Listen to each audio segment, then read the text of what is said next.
Hello, my friends. The drama with the United States peace proposal continues, but we're going to start this video with something else entirely, specifically with the Russian offensive in southern Ukraine. Yesterday, we had some statements from Kyrylo Budanov, who says that Ukraine's defenses in Zaporizhia are a lot stronger than they were in the east of Ukraine. What we're going to do is take a look at his statement, and then we're going to look at the map to see if what he says matches up in one way or another with what we see on the ground.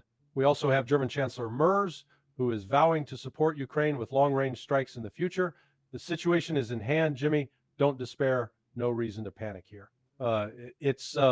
With that said, my friends, let us go to Ukraine and begin with what's happening in Zaporizhia. Russia's push to seize Donetsk Oblast by spring 2026 is unrealistic, says Ukraine's defense intelligence chief. This comes from Kyrylo Budanov. According to him, the Russians have set themselves the goal of fully occupying Donetsk Oblast, and not to reveal any state secrets, but they want to do this by spring of 2026. That, he says, is unrealistic. Full occupation of Donetsk Oblast is impossible within that time frame, even in theoretical calculations. In other words, they are setting themselves a task that is doomed to fail from the outset, but they will keep trying. We'll see how it goes. The best kind of propaganda is when you take a slice of truth, just a little bit, and mix it in with a bunch of lies. Now, where am I going with this? Clearly, the Russians have set themselves the goal of capturing all of Donetsk Oblast. That much is clear because they've said it themselves. However, the Russians have never once put a timeline on this. Russian officials, Vladimir Putin, Sergei Lavrov, and many others, have been continuously pressed by reporters from Russia and from around the world to give a time frame for when the full capture of Donetsk Oblast would be possible. And every single time, Russian officials have resisted the urge to put a time on it. So how does Mr. Budanov know that the Russians plan to do this by spring of 2026? Since this conflict began in February 2022, the Russians have never once put a time on things. Not once. I don't think you've ever heard a Russian official say, by X date, we will capture X place. It just doesn't happen because they don't do that. It would only attract unnecessary pressure on themselves, something Ukraine should be very familiar with. And I'm hinting at the Ukrainian counteroffensive. That's all I'm saying. Now, let's continue with Mr. Budanov's statement. Budanov says that in the south, the Russians are aiming to advance right up to the city of Zaporizhia and then begin artillery and drone terror to force both the Ukrainian Army Command to pull back from the left bank and civilians to leave the city. Secondly, he says that whatever the media may be saying now about the enemy having almost reached the city, and this idea is being pushed as widely as possible, that is not the case. The situation there, in terms of Ukrainian defense, is much better than it is, unfortunately, in the east. In other words, the situation is in hand. How many times have we heard that? You see, Jimmy, if you've been paying attention to the map all across the front line, not just in Pokrovsk, as many people do, you would have noticed that the Russians keep pushing more and more into Zaporizhia. But Mr. Budanov is saying that's not the case, that it's just a media story being pushed as widely as possible. Don't believe your eyes, Jimmy. Your eyes may deceive you. And so let's pull up the map so we can see what the Russians have gained in that area since the beginning of October. I'm going to leave this map running as I talk. This is the same story we've heard since the conflict began. Whenever the Russians start an offensive, minor or major, in any area, what is the mantra? Well, it's only for a limited time. The situation looks worse on the map than it is on the ground, and so on. It's also obvious that the Russians are pressing their advantage when it comes to air power, artillery, manpower, anything you want, really, in order to put pressure on Ukraine. And here's the thing. The Russians have been doing this for the last 4 years, and they seem prepared to do it for as long as it takes. I'm quoting from the classics here. The Western side, however, does not have the same capacity and capability to do the same, which is why this conflict has been one-sided from the get-go. Yes, they've managed to put pressure on Russia on its economy and on the battlefield in places, but on a strategic level, things are only getting worse for the Western side and for Ukraine. Even with that in mind, as soon as the United States hints at a possible peace plan, everybody in Europe starts to behave as if Donald Trump has taken their lunch money and they want it back. Everybody's up in arms. Nonetheless, my friends, Let's move over to German Chancellor Merz and see what he has to say. Germany's Merz vows to provide long-range weapons to Ukraine. Perfect timing, Mr. Merz. In response to a question on whether Germany will supply Taurus missiles to Ukraine, he said that in recent months, Germany has been working intensively with the Ukrainian government on projects that they technically refer to as long-range fire. The Ukrainian army, he says, will be equipped with such weapon systems. Unfortunately, Mr. Merz doesn't elaborate further, but from his response, it's clear he's implying that yes, he will give Taurus missiles to Ukraine. Again, he's just implying. But what difference will that make, may I ask? Because if you look at the Russians, they're sending 40, 60, 70, 80 missiles into Ukraine in just one night.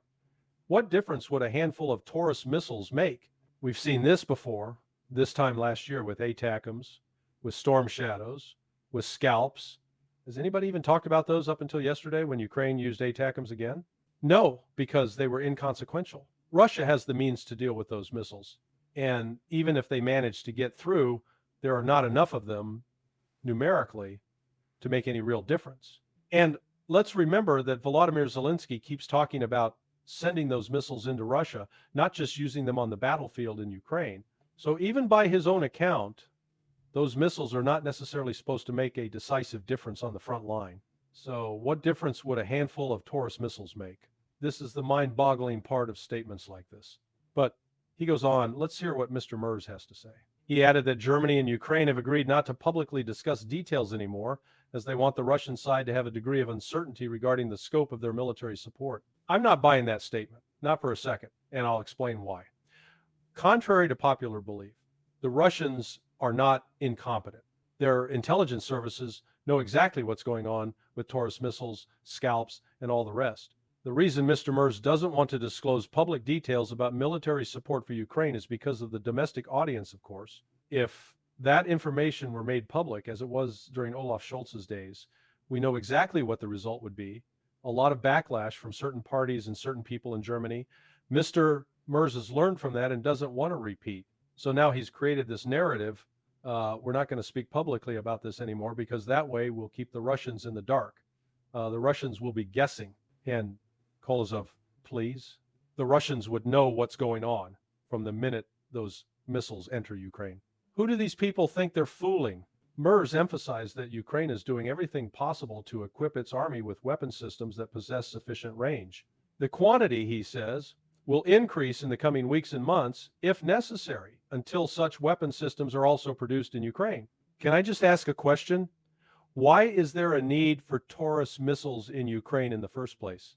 Since the beginning of 2025, Volodymyr Zelensky has been telling us on numerous occasions about the Neptune missile and the Flamingo missile.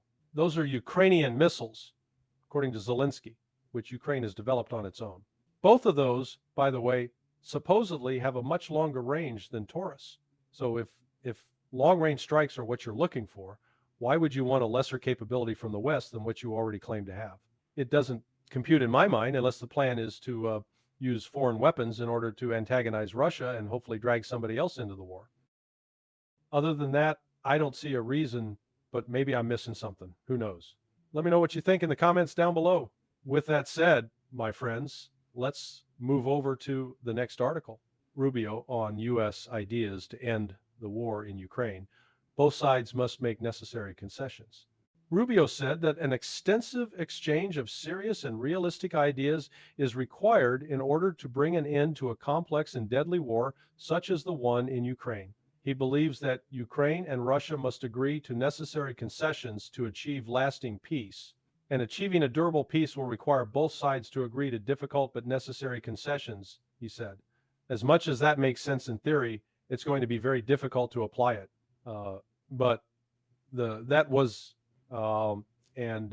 This is why, let's begin with the Russians. They're on the offensive, and from their perspective, they're winning. So there's no reason for them to make big concessions, because from their point of view, all they have to do is keep going until they reach all of their objectives. Yes, it will take time. Yes, it will be costly. But in the end, the way the Russians see it, they can achieve their objectives without making major concessions. Then you have the other side, the Ukrainian and European side. From their perspective, Big concessions are unacceptable. Why? Because many political leaders have tied their entire careers to this war. Any concession on the part of the Europeans would be seen as weakness, as failure. And nobody wants their name associated with failure. This is why we see all the drama around the U.S. peace plan proposal. Nobody wants to give an inch. That's the problem. So what Mr. Rubio says makes a lot of sense in theory, but in practice it's going to be very, very difficult to implement. With that said, I'll leave this episode here. Let me know what you think in the comments below. It's been a pleasure, as always, and I'll see you tomorrow. Yesterday, the specifics of the U.S. plan emerged, and as you can expect, this has made the European leaders absolutely furious. But they're not the only ones who are furious. Volodymyr Zelensky feels the same, which is why he has deemed the United States plan totally unacceptable. Now, this is going to be a busy Thursday, which is why we have 2 video updates. In this one, I'm mostly going to focus on the specific details of the plan and how it was received in Europe, which is not going to be a shock to anybody. And then in the second video update later on, we're going to take a look at where Europe goes from here, because they seem to be in an impossible position. Mostly the European leaders, that is, not necessarily Europe as a whole. So with that in mind, let us just go to Ukraine, the beacon of democracy, and let's see the specifics of the U.S. plan. New U.S. peace plan would require Ukraine to have armed forces and recognize Russian as state language, Financial Times reports. The Financial Times has published new details of a so-called peace plan drawn up in Miami by Russian and U.S. representatives. The plan has reportedly already been passed to the Ukrainian side, which has deemed it unacceptable. Several people briefed on the effort have told the Financial Times that the new radical proposal from Russia and the United States envisages significant concessions from Kyiv, and that President Volodymyr Zelensky has already been urged to accept it. Let's stop right here for a second. Why do these people call the U.S. plan a new radical proposal? What's so radical about it, may I ask? As far as I can see, and you're about to see the same once we go through the specifics, this is in perfect conformity with what was agreed upon in Alaska between Vladimir Putin and Donald Trump. So this shouldn't come as a shock to anybody. Second of all, and this is probably even more important, there is no leverage on the Western side to get a better deal. It's as simple and as ugly as that. Let me make an analogy. Let's say you have 2 race cars on the track racing each other. One of those cars, the first one, races at 100 miles per hour, whereas the second car struggles to reach even 20 miles per hour. Is it radical to expect the first car to outpace the second car? I mean, it's just mind-boggling. Nonetheless, they're also telling us that President Zelensky has been urged to accept it. Well, as far as I can tell from all the articles I've prepared for you, he has no interest in doing that. But let's continue for now. People with direct knowledge of the draft say it would require Ukraine to give up the remainder of Donbass, including areas currently controlled by Kyiv, and to cut the size of its armed forces by half. Reuters has also reported that the plan includes territorial concessions. So this right here is supposed to be the radical stuff. Let's go through it point by point. First and foremost, they're saying that Ukraine has to give up the remainder of the Donbass region. Now, I want to emphasize 2 points, which is why I want to take you back all the way to the Alaska summit. After that summit, the Russians made it clear that they would like the Ukrainian army to vacate the rest of Donetsk Oblast. How did Volodymyr Zelensky respond at the time? Well, he said absolutely not. Ukraine will fight for each and every inch of land, and they did. But then you had the Battle of Pokrovsk, where it became very obvious that Ukraine struggles to hold on to territory. That battle did not exactly go in Ukraine's favor. So what does this tell us, just as a conclusion? Well, it tells us that Russia is very likely to achieve its goals either at the negotiating table or on the battlefield. They are very likely to achieve their goals regardless. The second point I want to emphasize is that this is ugly. This is very ugly. Make no mistake about it. But all of this could have been avoided if Ukraine had taken the deal in 2022 inches, Istanbul. If they had taken that deal, which was on the table at the time, all of this could have been avoided. That's all I'm saying. Then they continue by saying that the size of the Ukrainian army will be cut in half. Well, this goes directly to the Russian objective of the demilitarization of Ukraine. So now, with that said, let's continue. Crucially, the plan also requires Ukraine to give up key categories of weaponry and envisages a reduction in U.S. military aid, which has been vital to its defense. And what part of that paragraph is so difficult to understand? It looks pretty simple to me, to be honest. If there is no more conflict, then why would there be a need for further U.S. military help? And then there's the Russian concern with U.S. weaponry. Let's put this very simply. The Russians don't necessarily care that much about the volume of weapons the United States gives to Ukraine. What they are concerned with is the type of weapons. If the United States were only giving Ukraine small arms and similar systems, that wouldn't be an issue, or at least not a massive issue for the Russians. But if the United States gives long-range systems to Ukraine, well, that's going to be a problem and probably a red line for the Russians. This is what this is all about. But again, what part of that paragraph is so difficult to understand for the experts? The plan further provides for Russian to be recognized as an official state language in Ukraine and for the Russian Orthodox Church to be granted official status. Kyiv officials who have seen the plan say it closely mirrors the Kremlin's maximalist demands and that without substantial changes it will be unacceptable to Ukraine. As I already stated at the beginning of the video, Zelensky is in no rush to discuss, let alone accept, the plan, which is probably the perfect segue into the next article. Axios explains why Zelensky-Kellogg meeting in Ankara fell through. The source for this article is a U.S. official. The official stated that the meeting was postponed once it became clear that Zelensky was not interested in discussing the U.S. plan. The U.S. official said Zelensky had traveled to Ankara with another plan drawn up with Ukraine's European partners, which Russia will never accept. A Ukrainian official said the meeting had been postponed because Zelensky requested that the plan be discussed in a broader format that would involve European countries. In other words, Zelensky had no interest in discussing this with Mr. Kellogg one-on-one, which is why he proposed that this plan should be discussed with the Europeans in the room. Now, we've been here before. I said yesterday something about deja vu, and I'm having it again. It's the same exact situation that we saw before the Washington summit when Zelensky was due to go to the White House, and in the end, it was Zelensky and about 14 European leaders. It's the same exact thing here, because he banks on the fact that the European leaders would then try to put pressure on Donald Trump to change the specifics of the plan, which would take this entire carousel back to square one. That's what this is all about, in very simple terms. The official said U.S. President Donald Trump had authorized Kellogg to try to reach a deal with Zelensky in Turkey and supported his decision to cancel the meeting with the Ukrainian president. We are now going to wait. The ball is in Zelensky's court, the U.S. official said, adding that Zelensky is welcome to travel to Washington to discuss the new U.S. plan if he wishes. What this U.S. official is saying is by far the strongest message the United States has sent to Volodymyr Zelensky ever since the Oval Office fiasco. Now, he's clearly saying that the ball is in Zelensky's court, meaning what? Meaning that the United States has put the proposition on the table, and any amendments, any changes that Zelensky wants, he is free to raise by traveling to Washington and speaking directly to the United States. Now, just to zoom out of this entire thing, I've said numerous times that it's very dangerous for the Europeans not to have a seat at the table, because this conflict will one day end one way or another. And it's very important for each and every party who is involved in one capacity or another to have a seat at the table in order to negotiate a final settlement in life after the conflict. But of course not. The Europeans never want to try that, which is why they went to Donald Trump and asked Trump to give them a seat at the table. Instead of opening a direct channel of communication with Moscow, Viktor Orban has suggested many, many times, but of course you can't do that. It's best to just rely on someone else. And then when you don't like how things look, you just go and complain about it. My friends, let's now move over to the European leaders and see what they think of Mr. Kellogg.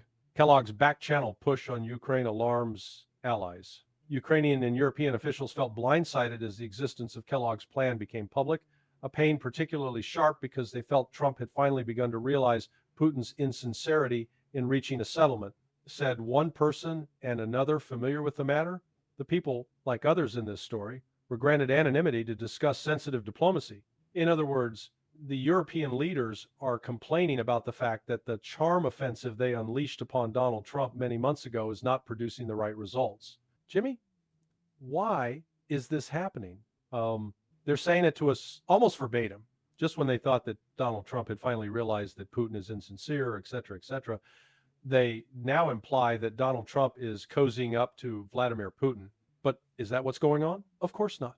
What's finally happening, my friends, is that Donald Trump is coming to terms with the reality on the ground. That's what this is about. But of course, you can't say that there has to be something nefarious there. Now, let's see what the Germans are saying.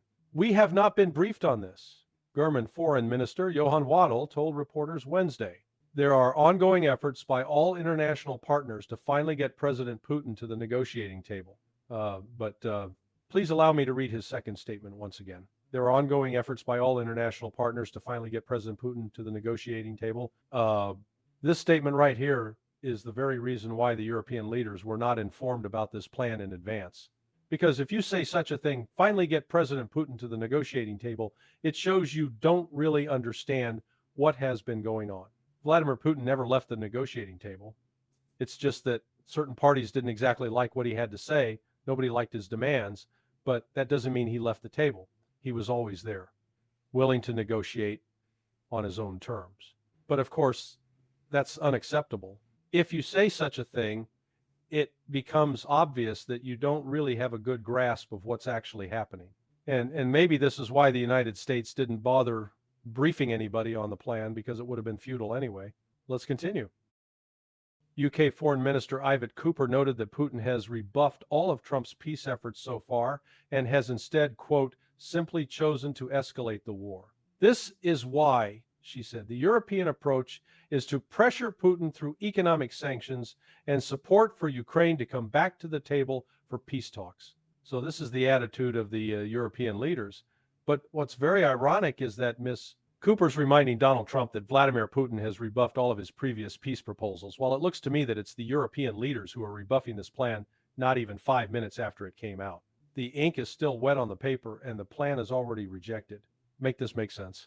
The Russians have clearly identified Kellogg as someone who is willing to promote their interest, said one EU defense official. Europeans have not been consulted on this, but there are voices inside the White House who for some time have seen Europeans as spoilers in the peace process. So in a way, it's not surprising. First and foremost, I don't think the Russians have identified Mr. Kellogg as somebody who is willing to promote their interest. I think what happened here was something else entirely. Out of all the Western officials and representatives, Mr. Kellogg was the only one who took the time to travel to Moscow to listen and to get a clear understanding of the Russian position. This is key, because no matter whether people like or dislike the Russian position, you have to take it into account if you want to put an end to this. If you just close your eyes and plug your ears and refuse to listen to anything the Russians are saying, how would a just and lasting peace be possible? They're still there on your doorstep. The Russians are not going anywhere. Geography is what it is. This is what certain people don't understand. As soon as you sit down and have a conversation, suddenly you're promoting the Russian interest. This has nothing to do with the Russian interest and everything to do with acknowledging reality. Exclusive Trump's Ukraine envoy Kellogg to leave post in January, sources say. U.S. President Donald Trump's special envoy for Ukraine, Keith Kellogg, has told associates he plans to leave the administration in January. 4 sources told Reuters, a departure that would mean the loss of a key advocate for Ukraine in the Trump administration. Now, this could simply mean that Mr. Kellogg has decided to finally call it a day. That's entirely possible, highly unlikely, but still possible. Or it could be that he was sidelined by the Trump administration, maybe even by Donald Trump himself. And if that's the case, then I think this is a clear message being sent from the Trump administration to Zelensky and to the European allies, because make no mistake about it, exactly as Reuters rightly points out, Mr. Keith Kellogg was a very close ally of Zelensky. He even received a medal from Zelensky. That's how close they were. What's really funny, my friends, is that in yesterday's video, I actually wanted to bring up Mr. Kellogg. I wanted to ask you if you'd seen him around, because he wasn't in the news for a long, long time, but I forgot. And today, look where we are, talking about Mr. Kellogg's retirement. Very interesting. Now, with that said, let me take you over to the next and final piece of this video, which is a tweet from Viktor Orban. I'm going to share it on the screen in its entirety because it's a long one, but I'm only going to cover a couple of paragraphs. The President of the Commission, Ursula von der Leyen, is asking for nothing less than an additional 135 billion euros over 2 years. This is 65% of Hungary's annual economic output, 7 years of pensions for all Hungarian pensioners, and nearly 3/4 of the EU's annual budget. An astronomical sum that does not exist today. It simply does not exist. The Brussels magic trick would once again be a joint European loan, a move that would ensure even our grandchildren would be burdened with repaying the cost of the Russian-Ukrainian war. As is obvious, Viktor Orban is not very fond of the idea of borrowing 135 billion and handing it to somebody else. But the reason I'm bringing this up is because do you remember those statements from the European leaders, specifically from Kaja Kallas and others, at the beginning of Donald Trump's second term this year in February? They said at the time, look, if Donald Trump doesn't want to give any more money to Ukraine, not a problem. The Europeans will support Ukraine. Well, look where we are today, less than a year after those statements were made. We are already looking at borrowing. So what principle was at the core of those statements? What were those statements based on? Because when you say such a thing, it implies that you have deep coffers, deep pockets. But again, it's not even a year after those statements, and we are already looking and scrambling for loans. Nonetheless, my friends, I'll leave this episode here. Let me know what you think in the comments below. It's been a pleasure, as always, and I'll see you very shortly in the second video update.